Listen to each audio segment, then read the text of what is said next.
de la parte reproductiva. A los 28 días de fecundado se puede ver las diferencias en el cerebro anterior, medio y posterior. Y 4 días después, en el cerebro anterior, ya se comienza a diferenciar lo que va a ser el tálamo, el hipotálamo y la hipófisis. ¿No? A partir del diencéfalo se va a diferenciar. Entonces acá vemos que en el hipotálamo anterior, en el cerebro anterior, tenemos el telencéfalo y el diencéfalo. Y en el diencéfalo se va a originar el hipotálamo y la neurohipófisis, y además de otras estructuras.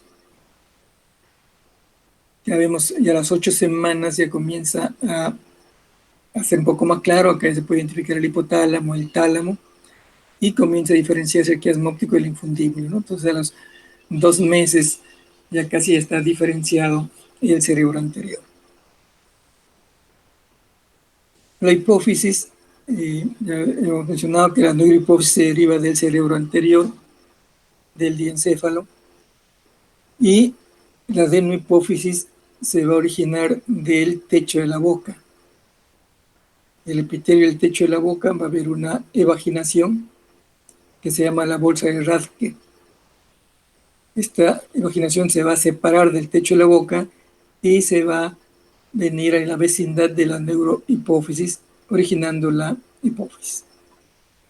Algunas células de la bolsa de Rathke pueden no llegar a su destino, pueden quedarse a medio camino o pueden salir por otro sitio, o sea, se van a migrar por otro sitio.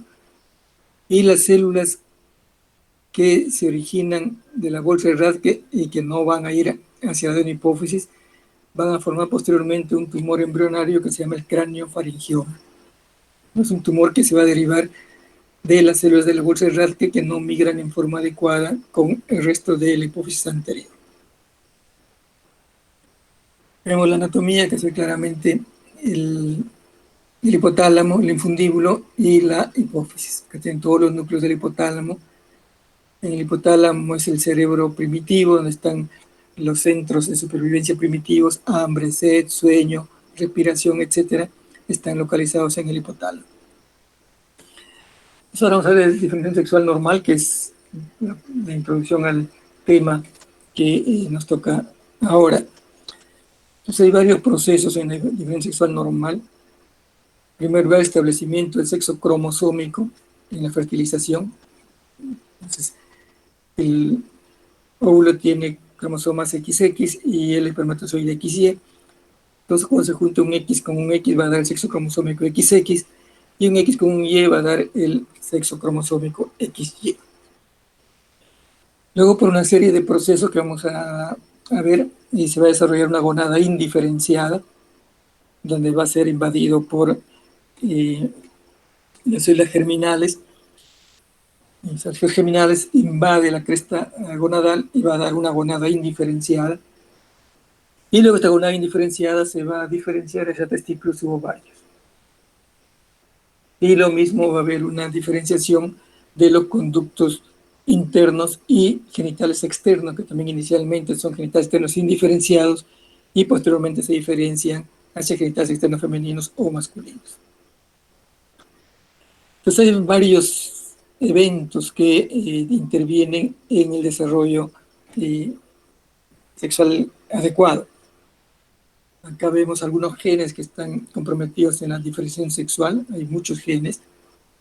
Ustedes ven acá en el hidroxiesteroide deshidrogenasa, por ejemplo, el receptor de LH, para se forma LH, para FSH, una serie, y unos importantes son los que están encerrados en las partes del óvalo, donde tenemos el SRY, ese factor determinante testicular, que está en el brazo corto cromosoma Y. Y otros factores importantes en el inicio del desarrollo de las gonadas, tenemos el factor esteroidogénico tipo 1, el tumor supresor del tumor de Wilms, el SOX9 y el DAX1. ¿No? Son genes que están comprometidos en la diferenciación sexual, que vamos a verlo posteriormente. El SRY es uno de los más importantes, está en el la parte distal del brazo corto del cromosoma Y, tenemos el SRY. Fue clonado en 1990 y está cerca de la región pseudoautosómica, que es la región distal. Y la importancia del SRY se hizo en algunos experimentos que se realizó. Acá tenemos en el lado izquierdo un cromosoma sexual normal, un cromosoma X y un cromosoma Y, y en la parte distal del brazo corto tenemos el SRY. Entonces, lo que se hizo una translocación, o sea, en el laboratorio, lógicamente, a nivel laboratorio. La parte donde está el SRY se fue trasladado hacia el cromosoma X. Entonces acá tenemos un cromosoma X con SRY y un cromosoma Y sin SRY. Entonces, si este cromosoma X con SRY se une con otro cromosoma X, que se supone que son XX, sin embargo tiene el SRY, da una característica masculina. Tenemos acá lo que se ve en la práctica, es un varón XX, ¿no? Porque tiene el SRY dentro del cromosoma X. Y en otro lado se une un cromosoma X con este cromosoma Y, que no tiene el SRY, y va a dar un fenotipo femenino. O sea que tenemos un fenotipo femenino con cariotipo 46XY. Entonces, no solamente es importante que sea XX o XY, sino también que esté la presencia del SRY, que es el factor determinante testicular. Entonces, el SRY va a activar una serie de genes, uno de ellos es OX9, que vamos a verlo, y también el factor de tipo 1. Pero la ausencia de este SRY va a hacer que haya ausencia de testículos, por cuando no hay testosterona, no hay evolución de conducto de Wolff, no hay vibración de genitales y no hay hormona antimileriana. Todo lo que puede producir el testículo desaparece. Entonces, en la diferencia sexual, mencionaba que es importante el SRY, en el brazo corto, cromosoma Y. El SRY es región determinante testicular o región determinante del sexo. Este SRY va a codificar una proteína, que es proteína SRY, que también se llama TDF, factor determinante testicular. Lo que va a hacer este SRY va a determinar que las crestas genitales se desarrollen hacia testículos, por lo cual va a haber producción de testosterona y hormona antimileriana. Esa es la importancia del SRY. Y otra hormona importante es la hormona antimileriana. Está en el cromosoma 19, la hormona antimileriana es secretada por células de Sertoli. Lo que va a hacer es va a ocasionar la regresión del conducto de Müller. En cambio, la testosterona va a permitir la progresión del conducto de Wolff. Entonces tenemos un genital que desarrolla en testículo y produce testosterona. Esto va a permitir el desarrollo del conducto de Wolff. Y ese testículo produce hormona antimileriana, va a regresionar los derivados del conducto de Müller. Entonces, el conducto de Müller lo que va a producir normalmente es trompas útero tercio superior de vagina. Entonces, el varón, al tener hormona antimileriana, va a regresionar estos derivados del conducto de Müller. En cambio, en la mujer, la ausencia de esta hormona va a hacer que haya presencia de trompas útero y tercio superior de vagina. Y la hormona antimileriana también es importante para el descenso de los testículos. Para el descenso de testículos son importantes 3 factores: testosterona, la hormona antimileriana y presión intraabdominal, que hay una adecuada musculatura para que ocasione una presión intraabdominal. Son los 3 factores que van a permitir el descenso de los testículos. Acá vemos el SRY, como se expresa, el que está en azul, muy temprano, para permitir la diferenciación de genitales masculinos. Y hay otras, por ejemplo, la hormona antimileriana, que persiste incluso en la vida postnatal. Entonces, las gónadas van a derivarse de tres fuentes. Uno es el mesotelio, o sea, el epitelio mesodérmico, que es lo que recubre la pared posterior del abdomen, y el mesénquima, que está al lado. El mesotelio, que es el epitelio, y el tejido que está subyacente, que es el mesénquima. Eso va a formar la cresta gonadal. Y las células germinales primordiales. Las células germinales primordiales que vienen de la pared posterior del saco vitelino, por movimientos ameboideos, van a invadir esta cresta gonadal y va a formar la gonada indiferenciada, ¿no? Entonces, tenemos la tercera semana post fecundación, ya hay una diferencia, se diferencia el mesotelio con su mesénquima, o sea, la cresta gonadal, y en la cuarta semana estas células germinales primordiales comienzan a migrar, y a la quinta semana estas células germinales primordiales invaden el mesénquima y el mesotelio, invaden la cresta gonadal y forman la gonada indiferenciada. Esta cresta urogenital, cresta gonadal o cresta urogenital, se forma por la presencia de unos genes, pero mencionaba la importancia de algunos genes, el tumor supresor del tumor de Wills, factor heterogéneo tipo 1, el DAX1. Estos genes es importante para que ese mesotelio se pueda diferenciar en cresta gonadal. El gen WT1, tumor supresor del tumor de Wills, tiene cromosoma 11, y es importante para que se diferencie las gonadas y los riñones, que están muy juntos en etapa temprana. Entonces, si hay ausencia de este gen, va a haber malformación de gonadas y riñones. El gen factor heterogénico tipo 1 va a permitir la diferenciación de gonadas y glándula adrenal. Pero la ausencia de este gen SF1 va a dar alteración en la formación de gonadas y glándula adrenal. Que eso se ve en la clínica. Y el DAX1, que es un gen importante para la diferenciación de las gonadas, ¿no? Entonces, no solamente ese factor heterogénico tipo 1, no solo es importante el SRY, sino también otros genes. Estos genes van a permitir que se diferencie las gonadas y el SRY, que se pueda formar el sexo masculino.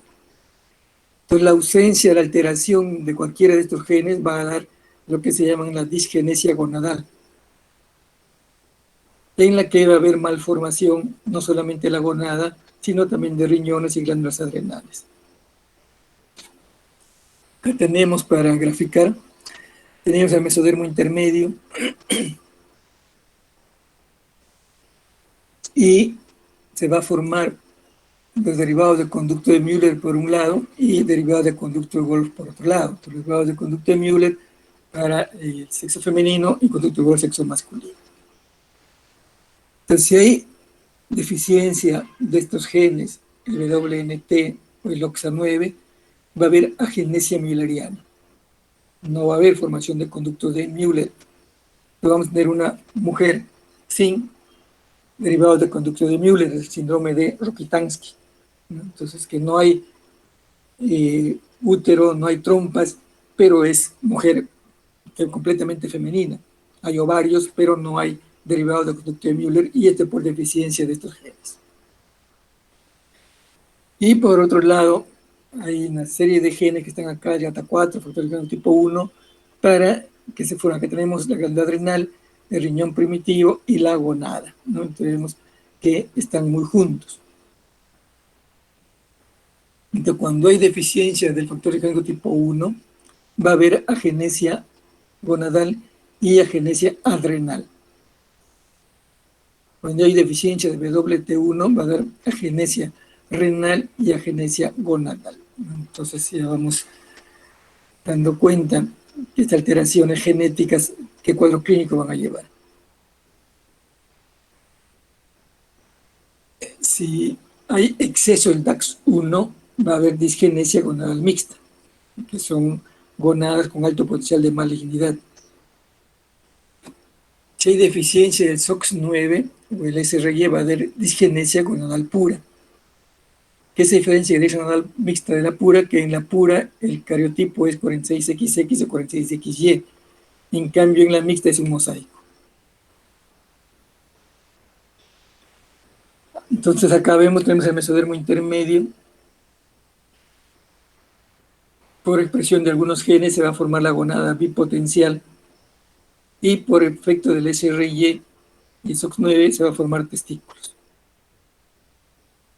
Y el testículo va a tener células de Leydig, células de Sertoli, y también por la presencia de una serie de genes, células de Leydig forman testosterona para masculinizar los genitales internos, y por acción del 5-alfa reductasa va a formar la dihidrotestosterona para masculinizar los genitales externos. De esa manera, un sexo masculino bien formado. En cambio, por la presencia del DAX1 puede haber diferencia gonadal. La ausencia de estos genes, SOX9, SRY, va a ver la presencia del ovario. Entonces, para la presencia del testículo se requiere una serie de genes. En cambio, la ausencia de estos genes va a hacer que se forme el ovario. Pues acá tenemos, en la parte central tenemos la notocorda para el saco vitelino, tenemos la cresta gonadal, la que está en verde, y acostada en mesénquima los conductos mesonéfrico, conducto de Wolff, conducto paramesonéfrico, conducto de Müller. Como van migrando los células germinal primordiales, migran e invaden a la cresta gonadal. Y acá lo vemos, la intestino primitivo, esta es la cresta gonadal, y cómo van a invadir las células germinales primordiales. Este es tenemos entonces en los genitales internos la etapa indiferenciada, que uno inicialmente no puede reconocer si es testículo u ovario, y luego la etapa de diferenciación sexual. Acá tenemos la pared posterior del saco vitelino. Estos puntitos en rojo son las células germinales primordiales que van migrando y invaden la cresta gonadal y forman la gonada indiferenciada. Esta célula germinal primordial que están migrando, estos puntitos rojos, también pueden, algunos de ellos en su camino, pueden perderse, van por otro sitio, se pierden, y van a formar posteriormente en la vida adulta los tumores que se llaman los teratomas, que son tumores embrionarios. Entonces tenemos el periodo indiferenciado. Entonces ya la cresta gonadal, que es invadida por la célula germinal primordial de cuarta y quinta semana, y empieza lo que se llama la gonada indiferenciada, ¿no? Va a haber células germinales primordiales, tiene epitelio celómico, y se van a ver cordones sexuales primarios. Uno no puede diferenciar si es masculino o femenino. Nuevamente para ver cómo migra. Acá tenemos la parte del glándula adrenal, la parte superior, el riñón primitivo, mesonefros y la gonada.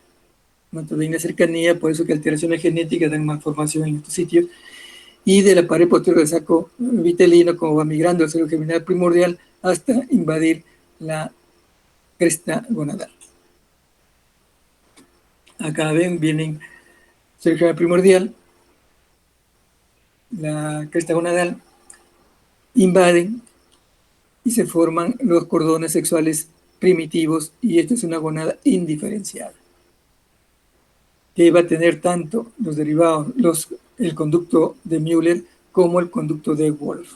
Entonces acá uno no puede saber si es varón o mujer. Entonces tenemos la etapa indiferenciada, el mesotelio con su mesénquima, que son invadidos por las células germinales y van a formar los cordones gonadales, una gonada que va a tener una corteza externa y una médula interna. Entonces empieza la quinta semana, estamos en la séptima semana, seguimos con esta etapa indiferenciada, todavía no se puede diferenciar. Y acá vamos a tener en este momento la gonada, el que está en rojo, conducto de Wolff, y lo que está en celeste, conducto de Müller. En el varón que va a producir hormona antimülleriana va a regresionar el conducto de Müller y desaparece. Y por la testosterona se va a estimular el conducto de Wolff para formar los genitales internos masculinos. Van a ver mañana que si es un ovario, no hay producción de testosterona, se va a atrofiar los derivados de conducto de Wolff. No hay hormona antimülleriana, por lo cual va a progresar los derivados del conducto de Müller. Entonces acá tenemos en el varón XY, si está todo bien, testículos, tiene celosertol, Leydig, hormona antimülleriana, testosterona y del fenotipo masculino. En cambio, si es mujer, tiene ovarios, no hay hormona antimülleriana, no hay testosterona, del fenotipo femenino. Entonces, la diferenciación masculina está iniciada por el SRY. Luego de todos los primeros pasos por otros genes, va a haber diferenciación de células de Sertoli, diferenciación de células de Leydig y formación de los cordones seminíferos con células germinales primordiales. Entonces ya comienza a diferenciarse la gonada. Pues acá tenemos la gonada indiferenciada por efecto de una serie de genes dentro del SRY, se va a diferenciar hacia la gonada masculina. Entonces la diferenciación sexual o el sexo gonadal es hormona independiente porque eso va a depender más de los factores genéticos. El sexo gonadal, el SRY es para que haya la gonada. En el lado derecho tenemos el varón, gonada indiferenciada. Va a haber desarrollo del conducto de Wolff y atrofia del conducto de Müller. Va a desarrollo del testículo. El testículo va a formar tubos seminíferos, células de Leydig, células de Sertoli, células de Sertoli van a formar hormona antimülleriana, células de Leydig van a formar testosterona y por dihidrotestosterona se va a ver la virilización de genitales externos.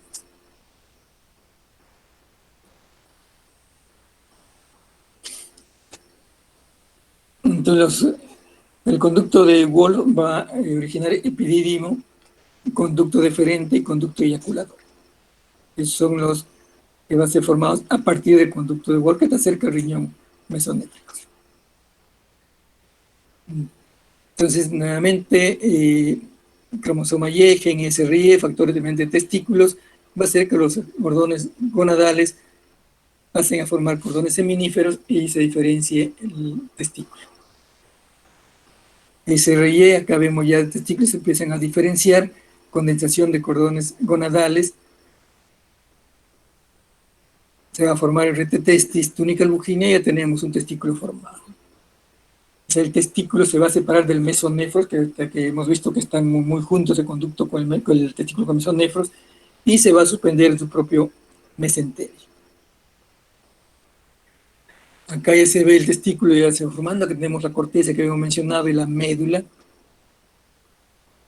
Y acá ya pueden diferenciarse los cordones sexuales primarios. Y luego ya se va a diferenciar ese testículo. Y acá ya podemos ya tener la diferenciación del testículo con siempre la corteza, la túnica albuginea, la médula. Tenemos las retetestis, conductos, el epidídimo, conducto eferente, ya se ve un testículo completamente formado. Pues a la 8ª semana ya empieza la etapa de diferenciación, ya por aparición de testosterona, hormona antimülleriana, y se va a suprimir los conductos paramesonéfricos. Los túbulos seminíferos van a estar formados de células Sertoli y las espermatogonias, y el resto de derivados del conducto de Wolff. Y acá tenemos ya los genitales completamente formados, testículo, epidídimo, conducto deferente, conducto eyaculador, que son derivados del conducto de Wolff. Una vez que está formado, el testículo se ha formado en forma adecuada, va a haber el descenso de los testículos, que se ocurre a partir de la semana 26. El descenso de testículos por aumento del tamaño de testículos y atrofia de mesonefros. Eso va a hacer que haya un movimiento caudal que empieza a mover los movimientos ameboides en pared posterior abdominal. Va a haber atrofia de conducto paramesonéfricos, del conducto de Müller, y eso va a permitir el movimiento hacia la parte del escroto. Y esto está también influenciado por la presencia de testosterona, de hormona antimilleriana y por la presión intraabdominal. Hay un síndrome que se llama síndrome de Prune-Belly, en el cual hay atrofia de musculatura abdominal que no va a ocurrir el descenso de los testículos. Entonces, para el descenso de testículos, importante testosterona, hormona antimilleriana y adecuada presión intraabdominal. Lo mismo que vimos en genitales internos, también se ve en genitales externos. Genitales externos van a tener genitales externos indiferenciados, que esto posteriormente se va a diferenciar hacia varón o mujer. En los genitales externos indiferenciados tuvimos el tubérculo genital, el pliegue urogenital y la hinchazón labioescrotal. Entonces, acá es unos genitales externos indiferenciados. Tenemos tubérculo genital, el pliegue urogenital y la hinchazón labioescrotal. A partir de estos genitales externos indiferenciados, va a haber la diferenciación por efecto de la dihidrotestosterona. Entonces vamos a ver que de este tubérculo genital se va a formar el glande. Acá, el glande. Del pliegue urogenital se va a formar el cuerpo del pene. Y de la hinchazón labioescrotal se va a formar el escroto. Entonces, de los genitales externos indiferenciados por efecto de dihidrotestosterona, tenemos los genitales externos masculinos. En la ausencia de dihidrotestosterona, el tubérculo genital va a formar el clítoris. El pliegue urogenital va a formar los labios menores. Y la hinchazón labioescrotal va a formar los labios mayores, ¿no? Entonces tenemos los equivalentes: clítoris con el glande, labios menores con el cuerpo del pene y labios mayores con el escroto. Entonces, si tenemos un paciente que tiene deficiencia de la dihidrotestosterona por deficiencia 5-alfa reductasa, porque ahí existe el síndrome 5-alfa reductasa, deficiencia 5-alfa reductasa, entonces vamos a tener un paciente varón que no tiene 5-alfa reductasa, no hay dihidrotestosterona, por lo cual sus genitales no se van a masculinizar. Y eso es el síndrome de deficiencia 5-alfa reductasa, que es una causa de genitales ambiguos en varones XY. Y el prepucio se forma en las 12 semanas por la piel se introduce dentro de una parte del glande y luego lo recubre y forma el prepucio de 12 semanas. Entonces, un poco esa es la parte embriológica del desarrollo de los genitales internos y externos. Pues ahora vamos a ver el eje hipotálamo posttesticular. Decíamos al inicio que el hipotálamo no es el centro que regula, el hipotálamo está regulado por centros superiores, sistema nervioso central, donde una serie de neurotransmisores van a actuar sobre el hipotálamo para regular la síntesis y secreción de la GnRH. Los neurotransmisores que estimulan la GnRH, norepinefrina, GABA, acetilcolina, y neurotransmisores que lo inhiben, serotonina, dopamina, péptidos opioides. Entonces, la interacción de ellos va a hacer que se libere en forma adecuada la GnRH. El hipotálamo sintetiza y secreta GnRH. En el hipotálamo se forman las neuronas de GnRH. Las neuronas de GnRH se van a formar en la pared posterior faringio, en la parte posterior de la boca. Allí se van a formar estas neuronas de GnRH. Estas neuronas de GnRH que van a formarse en la pared posterior del faringio, en la pared posterior de la boca, van a migrar donde empiezan a formarse, van a ascender, van a atravesar la lámina criboides, van a seguir el trayecto del nervio olfatorio y se van a localizar en el hipotálamo. ¿no? Entonces, las neuronas de GNRH no se originan en el hipotálamo, sino en la pared posterior de las fosas nasales, en la mucosa pituitaria. Ahí se van a formar estas neuronas. Y es importante porque si estas neuronas no migran, se quedan en el camino, no llegan al hipotálamo, van a dar un síndrome que se llama el síndrome de Kalman. ¿Y por qué no migran? Generalmente porque hay una agenesia del nervio olfatorio, y el nervio olfatorio es la guía para que puedan llegar al hipotálamo. Entonces, si no hay nervio olfatorio, no hay la guía, se quedan a medio camino, desaparecen y no hay neurona productora de GNRH. Por eso que síndrome de Kalman hay hiposmia o anosmia con hipogonadismo hipogonadotrófico. Pero ya sabemos que es porque no han migrado las neuronas de GNRH, porque no había formación del nervio olfatorio. El GNRH es un decapéptido. Una vez que la hormona GNRH es producida por la neurona de GNRH, es transportada en la hipófisis por sistema portal hipofisario, y la secreción de GNRH es pulsátil. Se libera un pulso cada 60-90 minutos. Y de esa manera de liberación de GNRH estimula para que los gonadotropos produzcan LH y FSH, que también se producen en pulsos. Entonces, cuando uno da GNRH en pulsos en forma cíclica, se va a estimular la liberación de LH y FSH. Pero si yo doy GNRH en forma sostenida, bloqueo la liberación de LH y FSH. Y esto se emplea, por ejemplo, en el tratamiento de niños con pubertad precoz. Yo doy un análogo de GNRH, que es un análogo en forma sostenida, se mantiene en concentraciones de forma sostenida, va a bloquear la liberación de LH y FSH. En cambio, si yo quiero, en síndrome de Kalman, quiero inducir la fertilidad, tengo que darle GNRH en pulsos y de esa manera estimular la liberación del LH y FSH. Y acá están los neurotransmisores que inhiben y estimulan GNRH que ya mencionamos. Entonces, en el hipotálamo, los núcleos hipotalámicos de GNRH, beta-adenopósitos, LH y FSH, LH actúa sobre el Leydig porque es testosterona, FSH sobre la desertola y sobre la espermatogénesis produce la inhibina. Y testosterona también va a tener un efecto paracrino favoreciendo la espermatogénesis. Testosterona hace el feedback actuando a nivel de LH y GNRH, en cambio inhibina el feedback lo hace solamente a nivel de FSH. El GNRH actúa sobre los gonadotropos para estimular la producción del HFSH. Básicamente está en la área preóptica del hipotálamo. Y como la GNRH es una neurohormona, no es una hormona propiamente, es una neurohormona, no producida por una neurona y que va a actuar a distancia.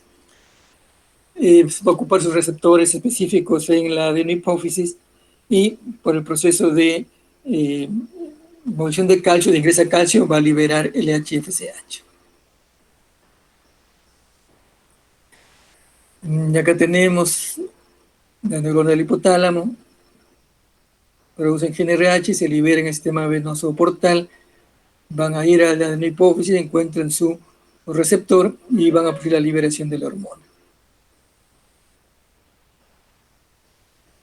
Entonces, además de la LH y FSH que intervienen en la regulación de la función testicular, también es importante la prolactina, que vamos a verlo más adelante, que niveles elevados de prolactina también dan alteraciones en el eje.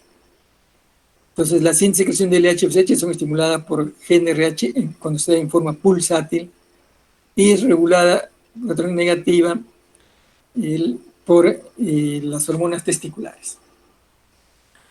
LH actúa sobre las células del Leydig, es como si fuese un eje independiente, el GNRH, LH y testosterona y el feedback negativo. Y el otro eje sería FSH, sobre sertoli, inhibina y feedback negativo, ¿no? Como si fuesen dos ejes diferentes. Entonces LH actúa sobre las células del Leydig, favorece la producción y secreción de testosterona y también estimula la síntesis de proteína reguladora estereogénica aguda, que es la proteína que es uno de los pasos iniciales para la síntesis de la testosterona a partir del colesterol. O sea, el LH va a estimular esta proteína para permitir que a partir del colesterol se pueda sintetizar la testosterona. FSH actúa sobre el Sertoli, en la cual tiene varias funciones. Dentro de ellos estimula la síntesis y secreción de inhibina, pero también de otras sustancias. Por ejemplo, va a estimular la producción de proteínas ligadoras de andrógenos. Esta proteína es importante para que capte más testosterona y haya un ambiente rico de testosterona a nivel del tubo seminífero. También activar praminógeno, transferrina, lactato, que son los nutrientes del espermatogonio.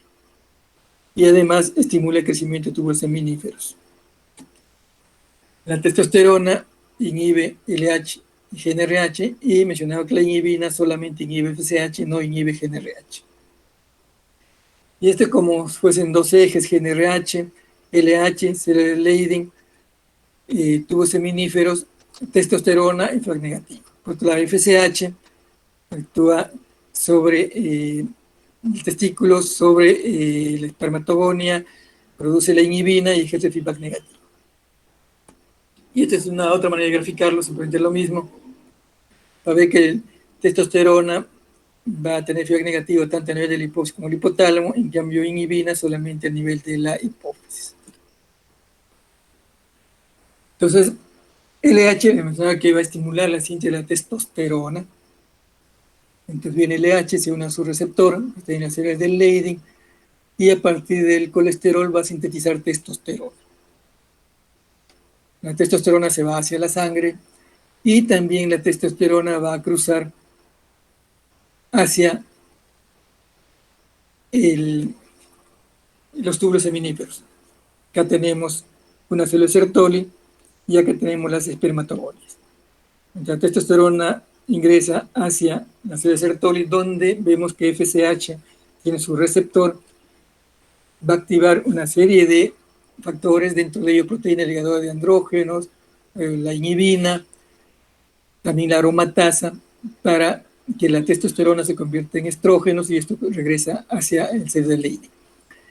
Y la testosterona va a estar aumentado acá para favorecer la espermatogénesis. Y este es donde actúa la LH en el paso inicial de colesterol para que forme testosterona, que es como va a actuar sobre los genitales internos. Y acá tenemos la 5-alfa reductasa por formar dihidrotestosterona para actuar sobre los genitales externos. Los receptores para testosterona y dihidrotestosterona son los mismos, es el mismo receptor. Este receptor tiene más afinidad para dihidrotestosterona que para testosterona. Pero como los niveles de testosterona son mucho más altos, es que va a tener más efecto testosterona. Entonces, testosterona es el principal andrógeno en el varón. El total de testosterona del varón, el 95% proviene del testículo y el 5% de la adrenal. A diferencia de la mujer, que la testosterona en la mujer 50% viene del ovario y 50% de la adrenal. El LH estimula el primer paso para la síntesis de la testosterona y 5-alfa reductasa convierte testosterona en su forma activa, que es la dihidrotestosterona. Al ser la testosterona, dihidrotestosterona, hormonas esteroideas, pueden atravesar libremente la membrana celular. O sea, sí van a tener su receptor dentro de la célula. Entonces acá tenemos, ingresa libremente la testosterona, une a su receptor, ingresa al núcleo, donde va a unirse a un elemento de respuesta hormonal en el ADN para ejercer su efecto fisiológico. ¿Qué hace la testosterona? ¿Cuáles son efectos de la testosterona?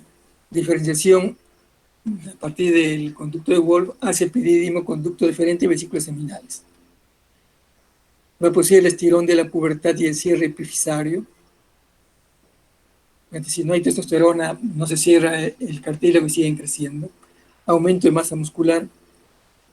Interviene en espermatogénesis, en la libido, voz grave, crecimiento de pene, vesículas seminales. Y efecto de la dihidrotestosterona es diferenciación de genitales externos a pene, escroto, próstata, patrón de vello masculino, la alopecia androgénica y crecimiento de próstata. Por eso cuando hay Por ejemplo, a un cáncer de próstata se da medicamentos que bloquean la conversión de testosterona a dihidrotestosterona.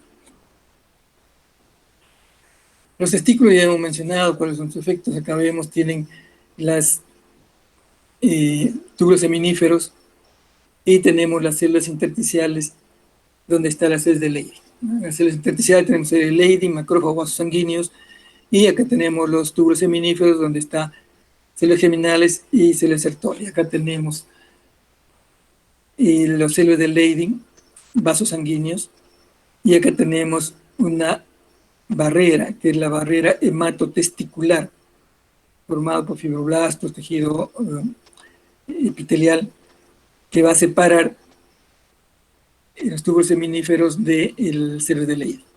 Y acá tenemos las células Sertoli y las espermatogonias. Las células Sertoli se unen entre ellos y todo esto forma la barrera hematotesticular. Entonces, el Leydig, su función es básicamente la producción de testosterona, y la testosterona tiene función endocrina, que ya lo sabemos, pero tiene función paracrina sobre las células Sertoli y sobre las células mioides, que son las células que van a contraer para que pueda desplazarse los espermatozoides. Favorece la testosterona, la espermatogénesis, favorece la movilidad de espermatozoides y la erección. La testosterona, una vez que se produce, rápidamente se va a equilibrar en la sangre con los órganos, por lo que su valor en suero es casi igual que en saliva. Al ser la testosterona una hormona esteroidea, no puede viajar libre en la sangre, tiene que viajar unida a proteínas. Los 98% de la testosterona viaja unido a proteínas, principalmente a globulina ligadora de esteroides sexuales y a la albúmina. Esto es importante porque vamos a ver, pues, si se alteran estas proteínas, se va a alterar el valor de la testosterona total. Y ya le mencioné, 95% producida en el testículo, y también sus efectos a nivel de la espermatogénesis. Acá tenemos 2% de testosterona libre y el resto está ligada a proteínas, proteína ligada a esteroides sexuales, que es la más característica, y la testosterona ligada a albúmina, que está unida más débil.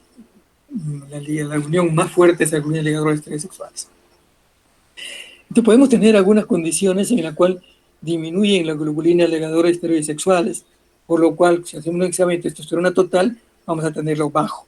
Por ejemplo, en obesidad mórbida, cuando hay pérdida de proteína, por ejemplo, síndrome nefrótico, hipotiroidismo, uso de corticoides, esteroides anabólicos o acromegalia. Pues acá va a haber una disminución en la producción de globulina ligadora de esteroides sexuales. Entonces, si medimos testosterona total, puede estar bajo. Por eso, que testosterona total hay que interpretarlo de acuerdo a un contexto. Hay condiciones que aumentan la globulina ligadora de esteroides sexuales, por lo cual vamos a aumentar la testosterona total, por ejemplo, con la edad. Con la edad aumenta la globulina ligadora de esteroides sexuales. La hepatitis, cirrosis, hipertiroidismo, anticoagulantes, estrógeno, HIV, son condiciones que aumentan, que también, si hacemos un examen de testosterona total, podemos tenerlo falsamente elevado, la testosterona total. Por eso es que es importante en algunas condiciones medir testosterona libre. Las células Sertoli, que tenemos lo rosadito con un núcleo grande, forman parte del epitelio seminífero, tiene receptores para éfesis y testosterona, y es célula blanco para una serie de sustancias, ya he mencionado, para FSH, para testosterona, pero también es blanco para hormona tiroidea, insulina, por lo que alteraciones tiroideas pueden dar problemas con la producción de espermatozoides. Las células Sertoli producen varias sustancias que ya mencionamos, inhibina, proteína de andrógeno, etc. Y las células Sertoli se comunican entre sí a través de unas uniones que son la base de la barrera hematotesticular. ¿Qué consecuencias va a haber por el déficit de andrógenos? Por ejemplo, si hay deficiencia de andrógenos in útero, va a haber ambigüedad sexual, porque va a haber alteración en las redes genitales, puede haber micropene, puede haber criptorquidia. Si hay deficiencia en la pubertad, ausencia o deficiencia de caracteres sexuales, puede haber un hábito eunucoide y un retraso en edad ósea. ¿Qué cosa es el hábito eunucoide? El hábito enucoide es una característica fenotípica. Normalmente, en una persona que ya terminó el crecimiento, y la medida de segmento superior con segmento inferior es igual. Es decir, si yo mido segmento inferior, que es de la parte superior de la sínfisis del pubis al suelo, debe ser igual que la medida del segmento superior. Y el segmento superior lo calculo talla menos segmento inferior, ¿no? Entonces, si yo saco la relación segmento inferior y segmento superior, debe ser más o menos igual a 1.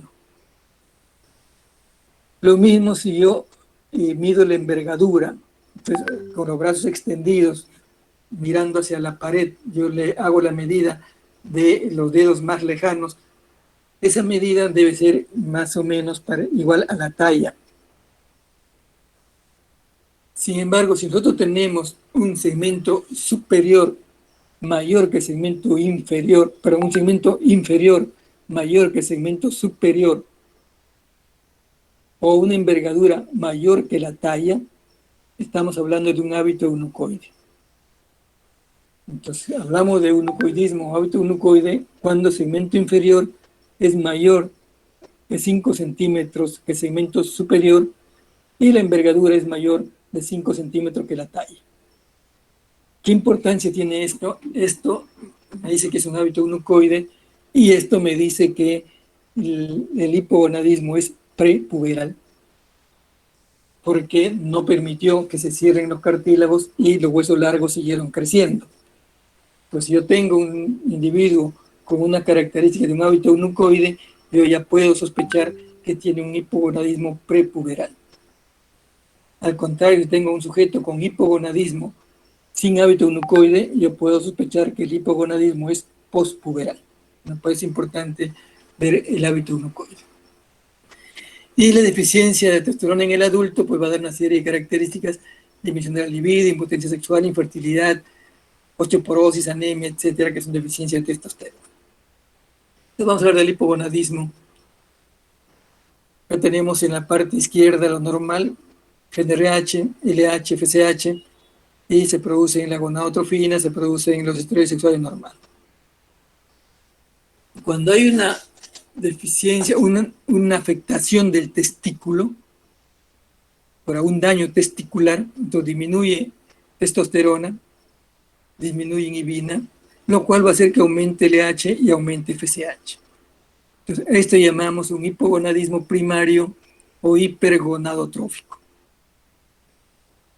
Por otro lado, si el problema está en el hipotálamo o en la hipófisis, hay disminución en la LH-FSH, por lo cual va a haber disminución en la producción de esteroides sexuales, tenemos un hipogonadismo secundario o hipogonadismo hipogonadotrófico.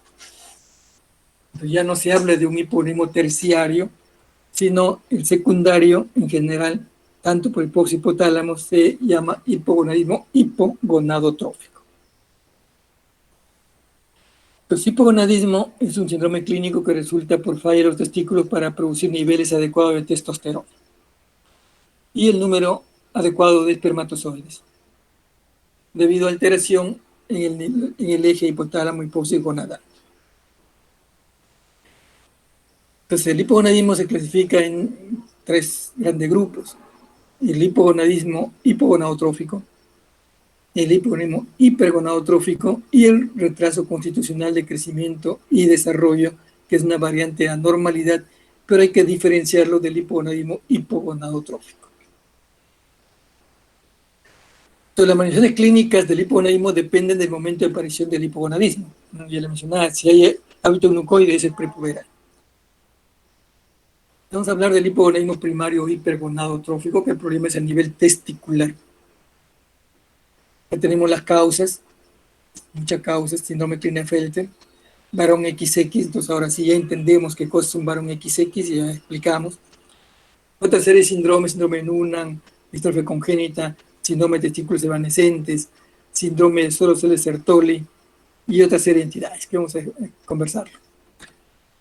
El síndrome Klinefelter es relativamente frecuente, es cariotipo 47, acá no es 46, es 47, XXY es lo característico, o puede ser un mosaico. 46XY, 47XY, 48XY. Tiene que haber varios, 2 o más X y un Y. Es una síndrome de Klinefelter. Se presenta más en 1.500 varones, es relativamente frecuente, y tienen el hábito eunucoide, ¿no? Entonces es un hiponemo prepuberal, por lo que la talla es más alta que el promedio. Puede haber ginecomastia porque haber disminución de testosterona y aumento de estrógenos, entonces puede haber ginecomastia. Los testículos son pequeños y duros. Cuando el hipogonadismo es hipergonadotrófico, habitualmente los testículos son pequeños y duros. En cambio, cuando el hipogonadismo es hipogonadotrófico, los testículos son pequeños y blandos, ¿no? Entonces, también la característica del testículo puede orientar para ver si es hipo o hipergonadotrófico.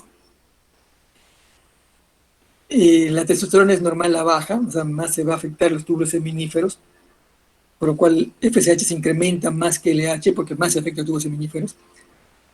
Oligospermia, azoospermia, y hay otras condiciones asociadas al síndrome de Klinefelter, como cáncer de mama, diabetes, etc. Acá tenemos síndrome de Klinefelter, en unas características: talla alta, testículos pequeños, duros, puede haber mayor riesgo de cáncer de mama. Acá vemos la ginecomastia, y acá, si uno mide de parte superior del segmento de pubis al suelo, es mayor de 5 pulgadas que talla menos segmento inferior. Y si mide la envergadura sobre talla, también es mayor. Luego tenemos el hipogonadismo por el varón XX. Y ya le mencionaba, es una translocación del gen SRY. Entonces son XX, pero tienen el SRY.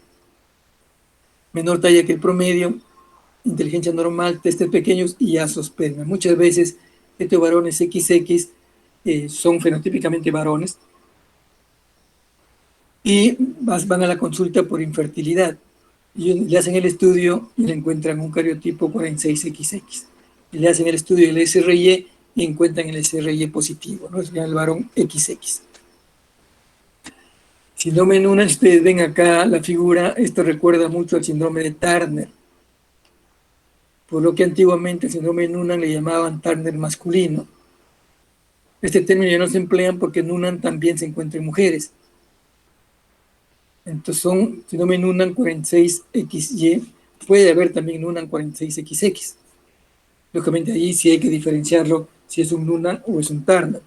En el varón 46XY es más fácil, ustedes ven las características que hacen sospechar un Turner, tienen talla corta, cuello alado, tórax en escudo, o sea, hacen recordar un Turner. Entonces, si vemos un varón con características de un Turner, debe ser un síndrome de Noonan. Si es mujer, sí hay que hacer el cariotipo para diferenciarlo. A diferencia del Turner, en Noonan hay retardo mental, en Turner no. Y también tienen malformaciones cardíacas en este lado, en Noonan malformaciones del corazón derecho, en Turner malformación del corazón izquierdo, ¿no? Pero se parece mucho Noonan con Turner. La distrofia miotónica es una enfermedad autosómica dominante y la característica, como su nombre dice, miotónica, usted le dan la mano al paciente y no le puede soltar, o sea, tiene incapacidad para relajar los músculos estriados. Además hay calvicie frontal, tosis palpebral, atrofia de músculos faciales, de vía muscular, etc. Y también tienen atrofia testicular. Entonces esto no es muy difícil, pero hay que saberlo, que existe. Siempre de la mano, no puede soltarlo y viene por problemas de fertilidad, puede ser una distrofia miotónica de Steiner. Otro síndrome es síndrome de testículos evanescentes, anorquia congénita. Son varones 46XY, son completamente varones, pero no tienen testículos. Nacen, no hay testículos, entonces hay que hacer el diagnóstico diferencial con criptorquidia bilateral y una anorquia congénita. Porque si es una criptorquidia bilateral, hay que operar y descenderlos. Es una anorquia congénita, no hay tejido testicular. Probablemente lo que ocurrió en útero es una torsión testicular y se atrofiaron el útero. Entonces hay que buscar, cuando hayan ausencia de testículos, anorquia congénita y una criptorquidia. Ahí se emplea el estímulo con gonadotrofina coriónica, se inyecta con gonadotrofina coriónica y se mide testosterona. Si aumenta testosterona, significa que hay testículo. Si no aumenta, significa que no hay testículo. Luego el síndrome de solo células de Sertoli, 46XY, hay aplasia de células germinales, solamente está afectada la célula de Sertoli por un problema genético. La testosterona es normal. Otro ya menos frecuente, la aplasia adquirida de célula germinal por quimioterapia, radiación, por toxinas, orquitis postpuberal, 40% que hacen parotiditis postpuberal, 40% de ellos hacen orquitis. A 40% de estos hacen orquitis con grado variable de atrofia testicular. Pero la fertilidad está dañada en más o menos un 15%. Luego hay la orquitis autoinmune, que está dentro del síndrome pluriglandular autoinmune. Y otras causas, cirrosis, enfermedades crónicas. Luego tenemos el hipogonadismo hipogonadotrófico o secundaria. Tenemos una causa de causas congénitas. Tenemos el hipogonadismo hipogonadotrófico aislado, el síndrome de Kallmann, mutaciones por un problema genético a nivel de la producción de LH o FSH, mutaciones en una serie de receptores de leptina, receptores de gonadotrofinas, hipopituitarismo congénito, en el cual no se forma la hipófisis, hiperplasia congénita y otras enfermedades agudas o crónicas. Síndrome de Kallmann, que es uno de los más frecuentes, tiene varias formas de transmisión genética. Puede ser esporádico, dominante, recesivo o ligado al cromosoma X, a cualquier forma de transmisión. Lo que hay en este síndrome de Kallmann es ausencia de una molécula que por una mutación del gen CAL. La anosmina va a estar ausente. De manera que acá es porque no hay migración de las neuronas, lo cual va a haber un hipogonadismo hipogonadotrófico con anosmia o hiposmia. Eso es lo característico del síndrome de Kallmann. Y además una serie de alteraciones somáticas neurológicas, por ejemplo, a nivel del facial central, labio leporino, paladar hendido, pie cabo, agenesia renal, y anormalidades neurológicas, movimientos oculares descoordinados, sordera, ataxia cerebral, convulsiones, etc. Su prevalencia no es tan infrecuente, aunque es 1 en 10.000. Cada vez vemos ciclos muy pequeños, casi no hay desarrollo, y uno puede hacer una tomografía para buscar el surco olfatorio. Y se puede ver más o menos acá, donde está esta flecha. Entonces, la ausencia de surco olfatorio nos indica la ausencia de nervio olfatorio. Otra causa de, por ejemplo, hipogonadotrófico, deficiencia aislada de gonadotrofinas, por ejemplo, deficiencia de LH, pero deficiencia de gonadotrofinas igual que el síndrome de Kallmann, pero no hay mutación de este gen, no hay anosmia. Es parecido al síndrome de Kallmann, pero la olfacción está normal, y la deficiencia aislada de gonadotrofinas. Deficiencia selectiva de gonadotrofinas, por ejemplo, deficiencia aislada de LH.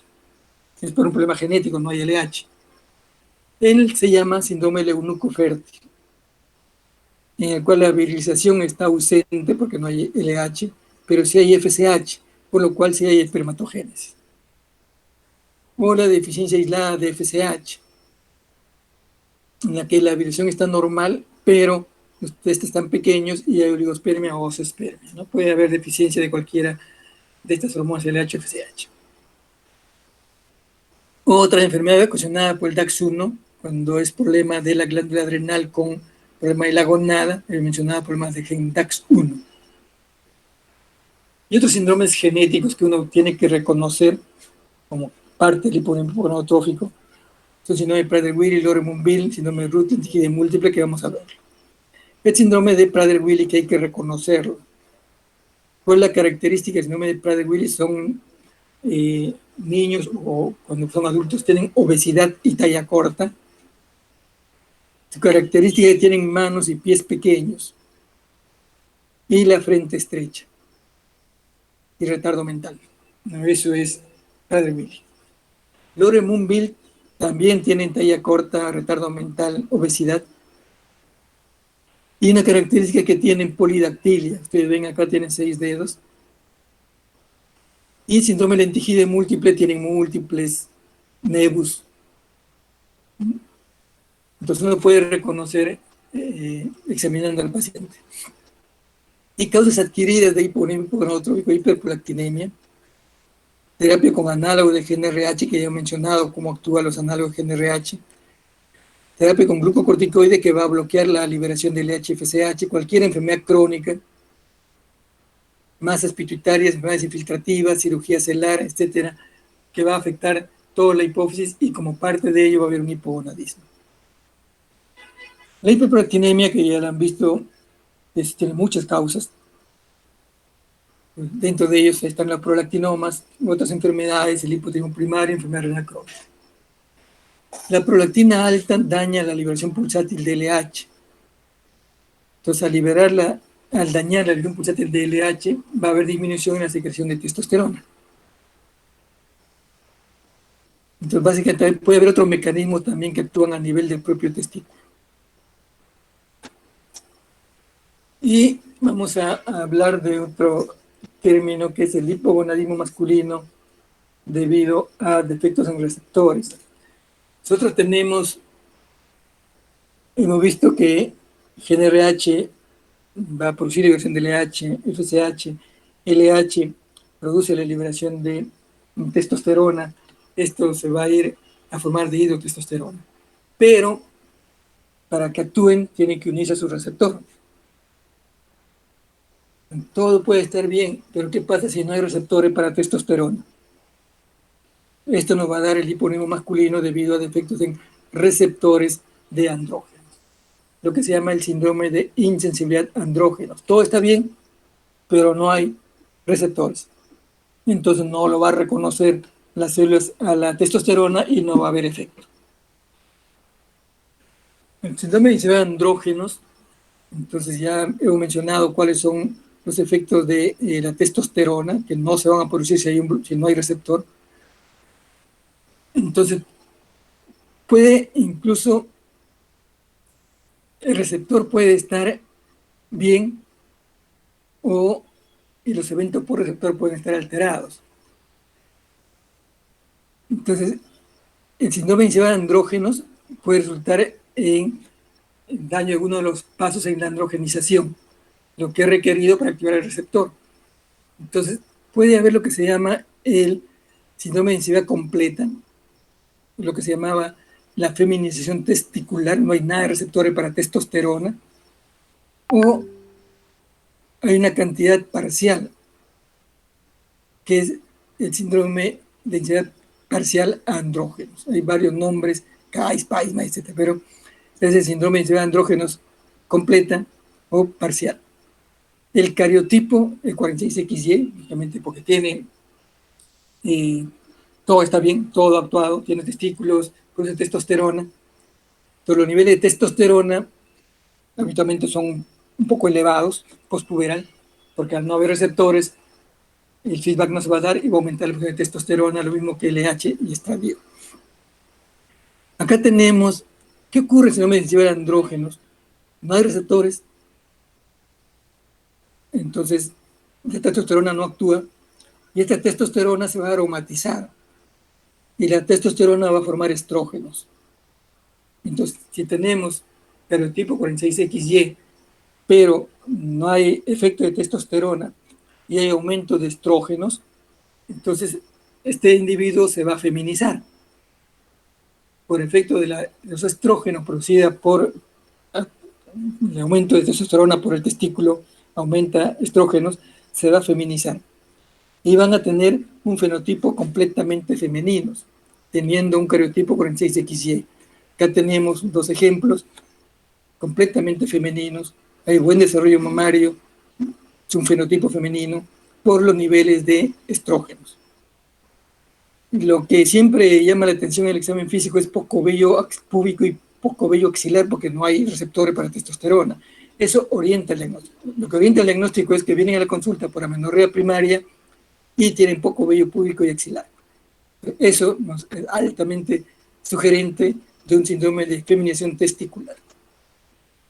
Cuando la insensibilidad a andrógenos es parcial, hay una cantidad determinada. Entonces lo que va a haber es un individuo que nace con genitales ambiguos. El síndrome completo no da genitales ambiguos. 46XY, pero es completamente femenina. Pero tienen testículos. En cambio, en el ya parcial a andrógenos, sí tienen genitales ambiguos, C46XY, pero con genitales ambiguos. Entonces, todo el sistema tiene que ser adecuado para que se funcione en forma adecuada. En varones, ¿qué cosa sugiere una deficiencia de andrógenos? Primero, un desarrollo sexual incompleto. Si hay un coidismo, aspermia sugiere. Si hay un deseo y actividad sexual disminuida, sugiere, pero hay que evaluar. Disminuciones en las erecciones espontáneas. Normalmente el varón, la producción de testosterona tiene un ritmo circadiano, que en la madrugada se produce más cantidad de testosterona, por lo cual ocurren las erecciones espontáneas nocturnas. Puede haber ginecomastia, la pérdida de vello corporal axilar o reducir el rasurado sugiere tener un hipogonadismo. Tenemos un paciente varón que se rasura todos los días y comienza a espaciar el rasurado, ya no se afeita cada día, sino cada 2 días, cada 3 días, porque le crece menos. Eso es altamente sugestivo de una deficiencia de andrógenos. Testículos reducidos de tamaño, incapacidad para fecundación, pero la talla pueden sugerir deficiencia de andrógenos. Y menos específico, que puede ser por muchas causas, de disminución de energía, sentimiento de tristeza, alteración del sueño. Son menos específicos, puede ser por cualquier otra causa. Entonces, el grado de deficiencia de andrógenos sugiere que es más severo cuando hay pérdida del vello, el pelo púbico axilar o pérdida de vello pelo facial, es altamente sugerente de deficiencia, o si hay osteopenia, osteoporosis, atrofia testicular. Menos sugiere disminución del libido, fatiga, cambio de comportamiento, etc. El síntoma habitualmente más asociado con hipogonadismo es baja libido, que puede ser o puede ser por otra causa, pero es lo que más se asocia. Entonces, además del estudio clínico, que es importante, que nos orienta bastante, hay que hacer algunos estudios, además hormonales, LH, FSH, testosterona, etcétera, un espermatograma, un estudio genético, siempre hacer el estudio buscando el SRY, pruebas funcionales y si se requiere estudio de imágenes. Hay algunos medicamentos que pueden disminuir la testosterona, por ejemplo, disminuir la producción de testosterona por de Leydig, corticoides, etanol, ketoconazol. Disminuye la unión al receptor de andrógenos, espironolactona, frutamida, meditina, y estos son los que se emplean, por ejemplo, para el tratamiento de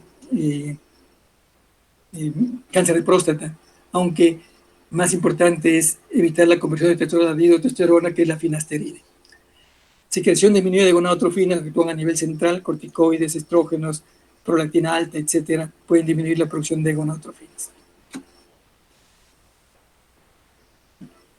Entonces, relativamente no es difícil hacer el diagnóstico diferencial entre hipogonadotrófico y hipergonadotrófico en la etapa adulta, la miedogonadotrofinas, y de esa manera yo ya sé si es primario o secundario.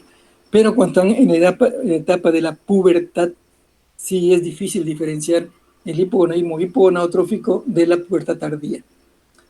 Habitualmente no se hace el diagnóstico de hipogonadismo hasta después de los 18 años. Si hasta los 18 años no inicia una pubertad espontánea, ya puede ser catalogado como un hipogonadismo hipogonadotrófico. Y otra entidad es el hipogonadismo de inicio tardío.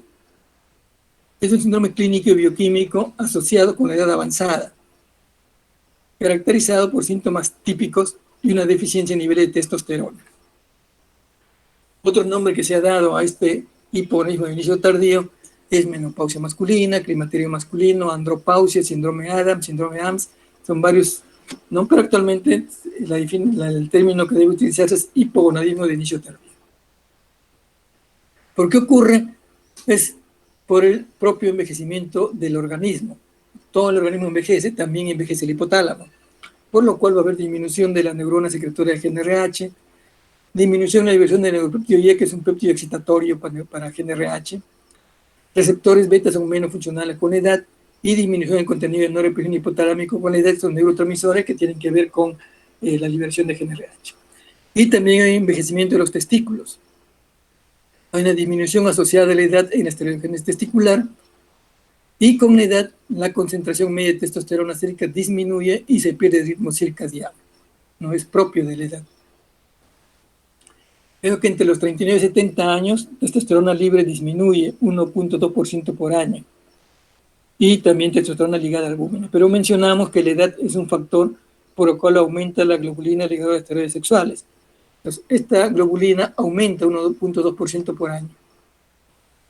Por lo que el efecto neto de disminución de testosterona total es 0.4% por año.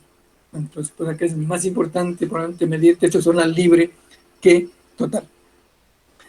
Acá tenemos con la edad testosterona total, globulina ligadora y la libre. Vemos que la testosterona total no hay mucha variación, solamente a partir de 70 años ya que se ve una disminución. En cambio, la globulina ligadora de esteroides sexuales como va aumentando en forma progresiva. Y la testosterona libre como disminuye, básicamente con mayor disminución a partir de los 45, 50 años comienza a disminuir, ¿no? Entonces, pues es importante ver si uno cuando mide testosterona total o testosterona libre, porque con la edad, testosterona total puede no haber mucha variación, puede caer dentro del rango normal, pero testosterona libre sí puede disminuir. ¿En quiénes está indicado dar sustitución con andrógenos, con testosterona? Primero, hombres menores de 60 años con diagnóstico de hipogonadismo claro. Todo varón menor de 60 años debe recibir tratamiento, que tenga un diagnóstico de hipogonadismo. Hombres mayores de 60 años con sospecha de hipogonadismo es controversial. O sea, no está indicado dar tratamiento por el hipogonadismo de inicio tardío. Y la meta con ese tratamiento es llevar la testosterona a rango normal. Habitualmente no se hace la restitución de ritmo circadiano, todavía no se sabe la importancia clínica, pero no se hace. Se hace la sustitución, lo más frecuente, la vía intramuscular con antitestosterona, que se coloca una ampolla cada 3 semanas o cada mes como dosis de mantenimiento. También se puede usar en gel transdérmico o como pele subcutáneo. Cuando uno da andrógenos hay que monitorear el hematocrito porque va a aumentar la hematopoiesis, perfil lipídico porque aumenta LDL, baja HDL, evaluación de próstata y evaluar ginecomastia porque la testosterona se va a aromatizar y va a formar estrógenos y puede producir ginecomastia. ¿Cómo dar el tratamiento por ejemplo, cuando uno diagnostica en un varón un síndrome de Klinefelter o un síndrome de Kallmann o un hipogonadismo prepuberal? Cuando es prepuberal, uno debe dar la sustitución con dosis bajas para llegar a la dosis de mantenimiento para adultos en más o menos 3 a 4 años. Si mencionamos que la dosis de mantenimiento en adulto es 250 miligramos de testosterona cada 3 semanas, debe iniciarse cuando uno empieza para inducir la pubertad con 50 miligramos cada mes por 6 meses, luego aumentar a 75, 100, 125, hasta llegar a la dosis de mantenimiento en el dosis de 3 a 4 años para inducir una pubertad. Lógicamente el tema que ya se mencionó en el cursillo, la ginecomastia fuera de la pubertad, hay que buscar una causa patológica. Y la ginecomastia puede ser por deficiencia en producción de testosterona. Por ejemplo, puede haber tumores testiculares que no producen adecuadamente testosterona, traumatismo, inflamación, enfermedades genéticas, por elevada producción de estrógenos, o una serie de medicamentos que van a bloquear la formación de testosterona. El ketoconazol bloquea la esteroidogénesis, no produce testosterona. La espironolactona va a bloquear el efecto, el receptor de testosterona. Anticonceptivos lo que aumentan estrógenos, entonces son causas de ginecomastia. El tratamiento de la ginecomastia, cuando es en la pubertad, tratamiento médico; cuando es fuera de la pubertad, tratamiento quirúrgico. Porque es un paciente de 19 años, lo llamativo, tiene su talla 1,95 m. Breve. Acá vemos, si medimos lógicamente no es la forma adecuada, debe estar volteado mirando hacia la pared con los brazos extendidos, y medimos de la punta del dedo hasta la punta del otro dedo, eso debe ser mayor que la talla en mayor que 2 pulgadas. Y si medimos segmento inferior, debe ser mayor que 2 pulgadas que el segmento superior. Es un hábito gnucoide y eso nos habla de un hipogonadismo prepuberal. Entonces, si vemos acá testículos pequeños, acá vemos comparando con el orquidómetro de Prader, está en 5 mililitros. Y si son testículos aumentada de consistencia duros, entonces ya hablamos de un hipogonadismo hipergonadotrófico. En cambio, si son testículos blandos, de un hipogonadotrófico. Y a buscar la causa. Entonces acá en este paciente se hace el estudio y ven FSH, está mucho más alta que LH, y también está alto estradiol. Y el cariotipo de 47XY es síndrome de Klinefelter. Entonces, el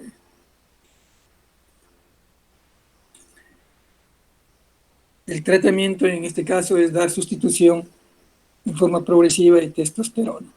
Pues siempre en el hipogonadismo lo más complicado es diferenciar en la edad puberal un hipogonadismo hipogonadotrófico de una pubertad tardía. En algunos niños incluso se ha reportado que pueden presentar la pubertad hasta los 21 años.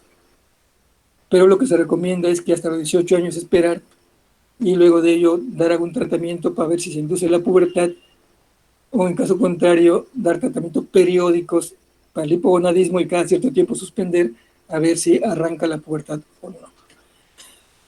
Muy bien, ese es el tema, un poco rápido porque me imagino que el profesor que está programado para las 10 debe estar esperando. Entonces, si tienen alguna pregunta, un comentario.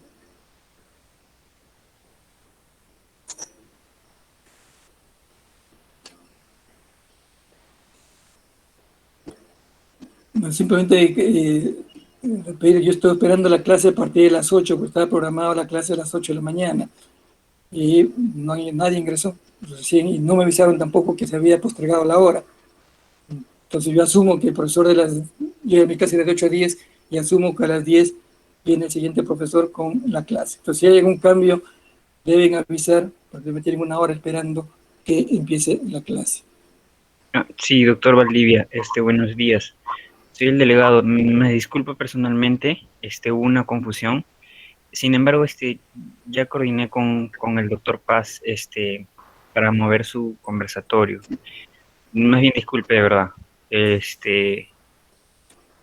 La clase la estaríamos considerando como de 9 a 11. Si hubiera alguna pregunta, más bien, chicos, pregunten. Y bueno, reiterar las disculpas, doctor. La cuenta en el sílabo está programado de 8 a 10, ¿no? Y todos los grupos anteriores tengan sido de 8 a 10. Mi sílabo también está de 8 a 10. Sí, doctor, lo he verificado y es exactamente. Así es como está en el sílabo. Muy bien, ¿alguna pregunta, duda, comentario? Muy bien, entonces acabamos el curso, que es el último grupo que acaba la parte de endocrino. Desgraciadamente no hay oportunidad de estar en el hospital, donde se puede ver un poco más la patología con los propios pacientes, pero bueno, ante las circunstancias, por lo menos tratar de solucionar en parte lo que se pueda. Entonces, si no hay ninguna pregunta, me despido hasta cualquier momento y esperemos que se levante esto, y cuando estemos en el hospital, si gustan, pueden también ir para poder recuperar algo que no se ha hecho. Entonces, gracias. Hasta luego. Gracias. Doctor, disculpe, una Sí, consulta. sí. No sé si tomó lista o... No, acá en, en el aula virtual está acá para pasar la lista, simplemente acá pasa lista y Ya. registro todo lo que están. Ya, doctor. Está Ya, bien. muy bien. Hasta luego. Gracias, doctor. Hasta luego. Gracias.